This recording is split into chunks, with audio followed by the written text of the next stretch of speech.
The neural interface clinic hummed with the quiet efficiency of advanced technology.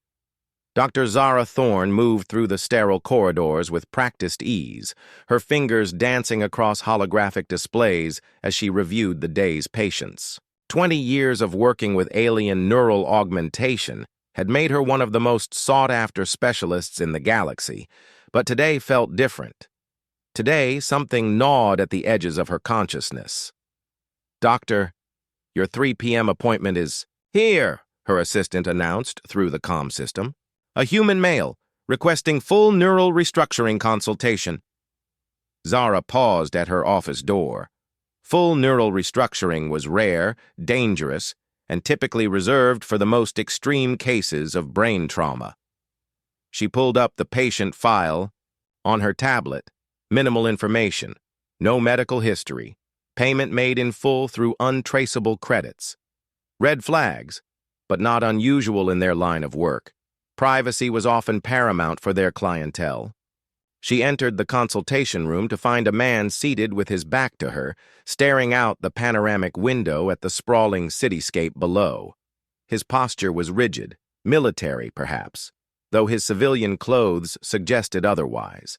Dark hair, average build, nothing particularly noteworthy from behind. "Mr. Chen?" she called, using the name from the file. The man turned slowly, and Zara felt her professional smile freeze on her face. The features were different. Sharper cheekbones, different nose, even the hair color seemed altered, but something about him struck her as familiar. She pushed the feeling aside. After 2 decades in medicine, faces tended to blur together. "Dr. Thorne," he said, his voice carrying an accent she couldn't place. "Thank you for seeing me." "Of course. Please, have a seat." She gestured to the examination chair while settling behind her desk. "Your request form mentions full neural restructuring. That's quite an extensive procedure. Can you tell me what brings you to my clinic?" The man, Chen, according to his file, studied her face intently. There was something unsettling about his gaze, as if he were searching for something specific. "I need to become someone else entirely. New memories, new personality patterns, new everything. Money is no object." "I see."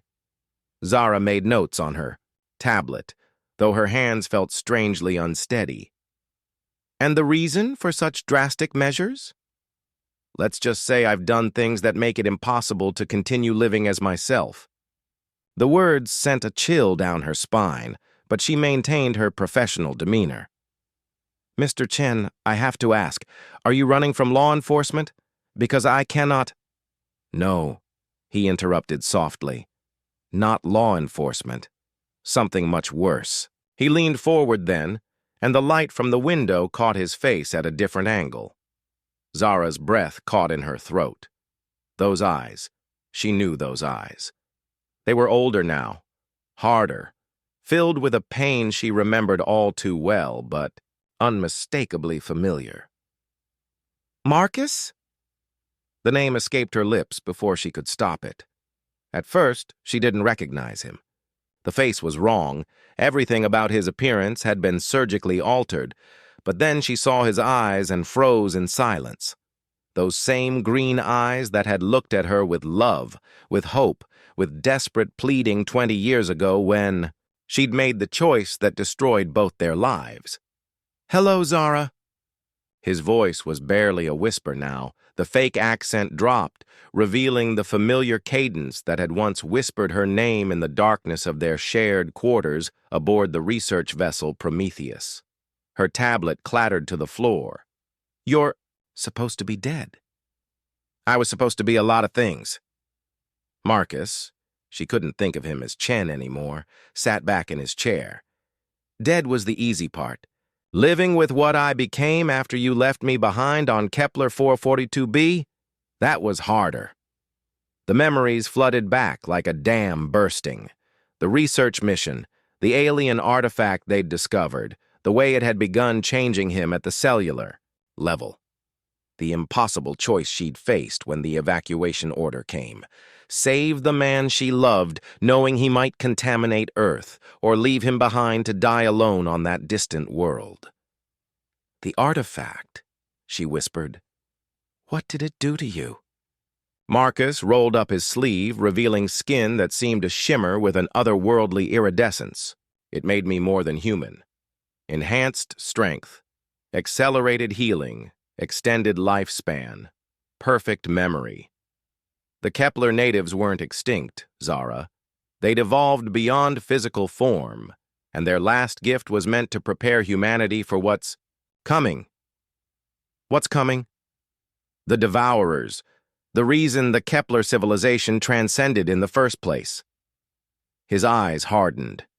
"They consume entire species, turning their victims into mindless extensions of their hive consciousness. They've been working their way through this arm of the galaxy for millennia, and Earth is next." Zara's scientific mind raced even as her heart shattered anew. "Why come to me? After what I... Because you're the only one who can do what needs to be done." Marcus stood, moving with an inhuman grace that made her skin crawl. "The neural restructuring isn't for me, Zara. It's for humanity. I need you to extract the Kepler enhancement protocols from my brain and find a way to mass-produce them. Every human will need to be upgraded to survive what's coming." "That's impossible. The neural pathways alone would..." "You've spent 20 years perfecting alien neural integration. If anyone can do it, it's you." He stepped closer, and she could see the weight of 2 decades of guilt and purpose in his transformed features. "The Devourers will be here within the year. Either humanity evolves, or humanity dies." Zara looked at the man she'd once loved, now something between human and alien, carrying the salvation of their species in his modified brain. The irony wasn't lost on her. She'd left him behind to save humanity, and now he'd returned to do exactly that. "The procedure will kill you," she said finally. "I've been dead for 20 years, Zara. At least this way. My death means something." Outside the window, the city bustled with oblivious life, unaware that their future hung in the balance of a conversation between a guilt-ridden doctor and the transformed man she'd abandoned. Humanity's greatest test was coming, and it would take everything they had to survive. Marcus extended his hand. "Will you help me save them?" After 20 years of running from her choice, Dr. Zara Thorne finally had the chance to make it right. She took his hand, feeling the alien warmth beneath his skin, and nodded. The real work was just beginning.